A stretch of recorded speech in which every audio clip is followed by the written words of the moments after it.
Hello guys, welcome back to my team. Hai guys, Assalamualaikum warahmatullahi wabarakatuh. Perkenalkan, nama saya Randy Alkabi Baraja. Nama saya Kayla Khairunisa. Nama saya Syaza. Nama saya Marcelia. Nama saya Nia. Nama saya Hafid. Nah, pada kesempatan ini kami akan mempraktikkan cara menanam buah rambutan dari biji ke dalam pot. Nah, tujuannya apa sih, Randy? Tujuan kegiatan ini adalah untuk membudidayakan tanaman rambutan sejak tahap awal agar dapat tumbuh dengan lebih baik. Yuk, mari simak video kita berikut ini. Let's go. Halo teman-teman, jadi di sini aku mau ngejelasin penanaman rambutan dari biji. Pertama, kita milih biji rambutan dari buah yang matang. Biji dibersihkan dari sisa-sisa daging buah, lalu dikeringkan dengan cara diangin-anginkan agar tidak mudah busuk. Oke, selanjutnya kita akan menyiapkan media tanam dengan mencampurkan tanah gembur dan pupuk kandang dengan perbandingan 2:1, kemudian diaduk hingga merata. Media tanam yang sudah tercampur dimasukkan ke dalam pot hingga hampir penuh, kemudian diratakan. Selanjutnya, biji rambutan ditanam dengan posisi tidur dan ditutup dengan tanah setebal kurang lebih 2-3 cm agar mudah berkecambah. Setelah itu, tanaman disiram menggunakan air secukupnya hingga media tanam lembab, namun tidak becek.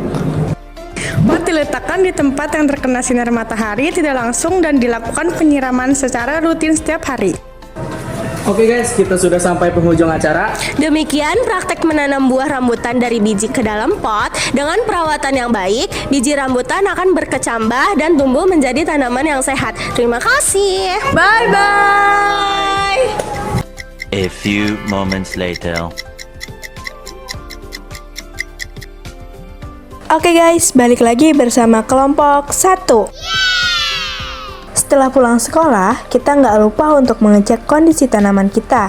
Di sini, tanaman kita sudah masuk hari ke-7 alias seminggu. Dan ternyata tanaman kita sudah numbuh guys. Nah, kalian bisa lihat nih, epikotilnya sudah memanjang dan tumbuh ke permukaan tanah. Berarti, tanaman rambutan yang kita tanam termasuk ke dalam tipe perkecambahan hipogeal. Wah, alhamdulillah ya, setelah dirawat dengan baik, akhirnya tanaman ini tumbuh dengan sehat. Next, kita akan mengecek kondisi tanaman kita lagi setelah 14 hari. Ini dia tanaman rambutan kita setelah 14 hari alias 2 minggu. Lihat guys, biji rambutannya sudah pecah dan mengeluarkan epikotil yang memanjang ke atas tanah, yang nantinya akan menumbuhkan daun sejati pertama. Kotiledonnya tetap berada di bawah permukaan tanah gengs, yang artinya tanaman ini sudah melewati tahap munculnya radikula dan plumula. Oke lanjut, kita masuk ke hari 21 alias 3 minggu. Wow, tanaman ini sudah memiliki sepasang daun sejati yang muncul dari pucuk, gengs. Daunnya yang masih muda biasanya berwarna kemerahan atau coklat muda. Epikotilnya sudah tumbuh tegak dan memanjang, yang artinya sedang mencari sumber cahaya. Batang pada tahap ini masih lunak dan berwarna hijau kecoklatan. Jadi, pada hari ke-21 ini fokus pada pengembangan daun sejati untuk memulai proses fotosintesis secara mandiri.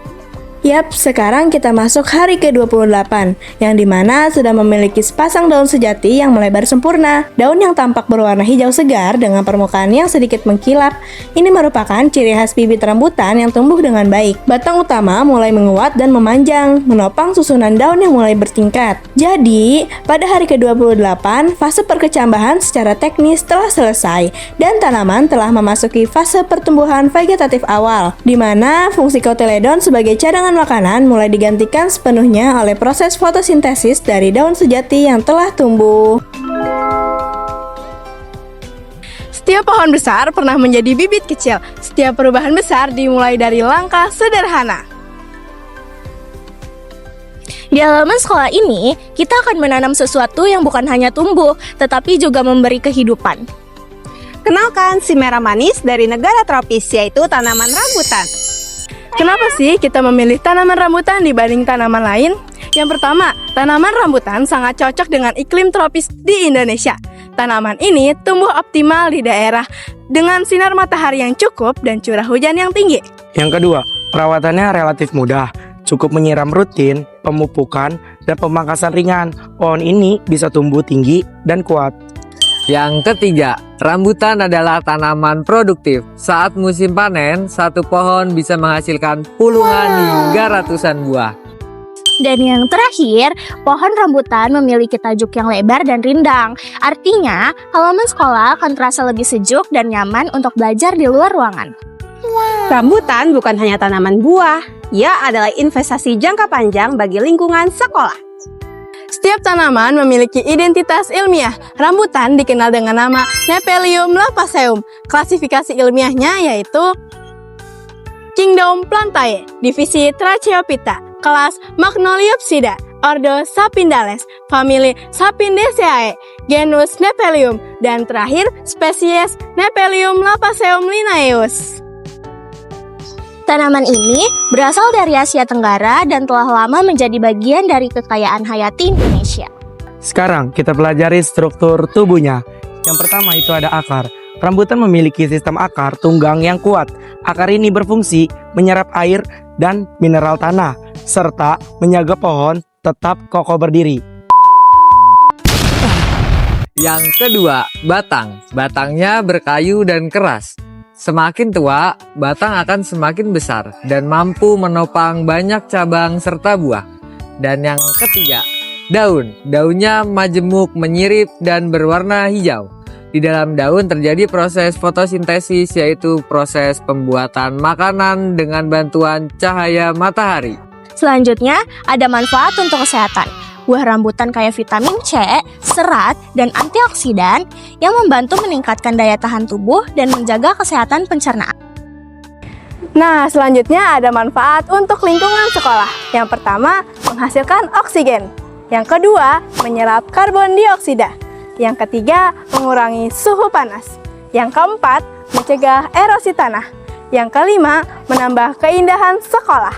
Dan yang keenam, sekolah menjadi lebih hijau, lebih sehat, dan lebih nyaman. Adapun manfaat ekonomi atau ketahanan pangan. Dengan menanamkan pohon buah sendiri, sekolah memiliki sumber pangan tambahan yang alami dan sehat. Ini membantu mengurangi ketergantungan pada buah dari luar, serta mengenakan konsep ketahanan pangan sejak dini kepada siswa. Ketahanan pangan berarti kemampuan memenuhi kebutuhan pangan secara mandiri dan berkelanjutan. Dari satu pohon rambutan, kita belajar tentang tanggung jawab, keberlanjutan, dan kemandirian. Inilah makna sebenarnya dari menanam hari ini untuk masa depan.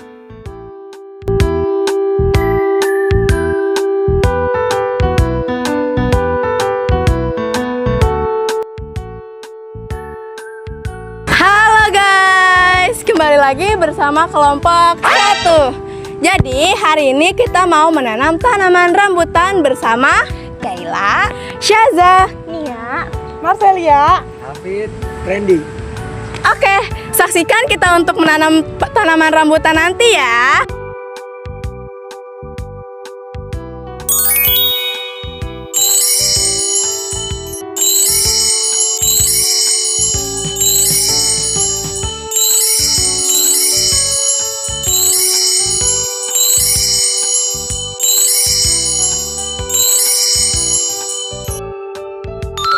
Langkah pertama, gali lubang tanah sekitar 30 cm.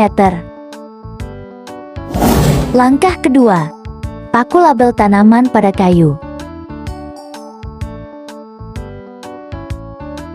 Langkah ketiga, lepaskan bibit tanaman rambutan dengan hati-hati dan masukkan ke tengah lubang tanah. Langkah keempat, berikan pupuk organik atau kompos pada tanaman. Langkah kelima, tutup dengan campuran tanah sampai leher akar tertutup. Langkah keenam, padatkan tanah pelan-pelan agar tanaman kokoh. Langkah ketujuh, siram tanah tanaman sampai tanah lembab tidak becek. Langkah terakhir, tancapkan kayu label tanaman di samping bibit tanaman.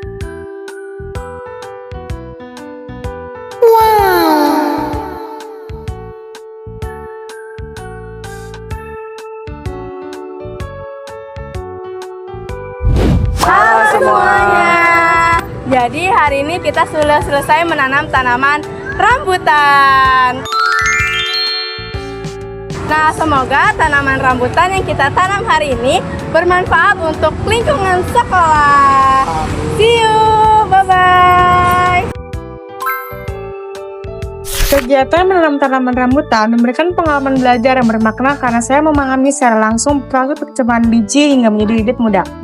Dari kegiatan ini, saya memperoleh pengetahuan baru tentang faktor-faktor yang mempengaruhi pertumbuhan tanaman, seperti air, cahaya, matahari, nutrisi, dan kondisi tanah. Selain menambah pengetahuan, keterampilan saya dalam mengamati, mencatat perkembangan tanaman, serta merawat tanaman secara rutin juga semakin berkembang. Selama praktik saya sebagai menghadapi tentang dalam menjaga kelembapan tanah agar tidak terlalu kering maupun terlalu basah. Namun hal tersebut dapat diatasi dengan penyiraman teratur dan penempatan tanaman di lokasi yang mendapat cukup sinar matahari. Pengalaman ini membuat saya lebih peduli terhadap lingkungan karena menyadari pentingnya menanam dan merawat tanaman untuk menjaga keseimbangan alam. Kedepannya pengetahuan dan keterampilan yang diperoleh dapat diterapkan dalam kehidupan sehari-hari, baik untuk kegiatan bercocok tanam di rumah maupun sebagai upaya mendukung penghijauan dan ketahanan pangan.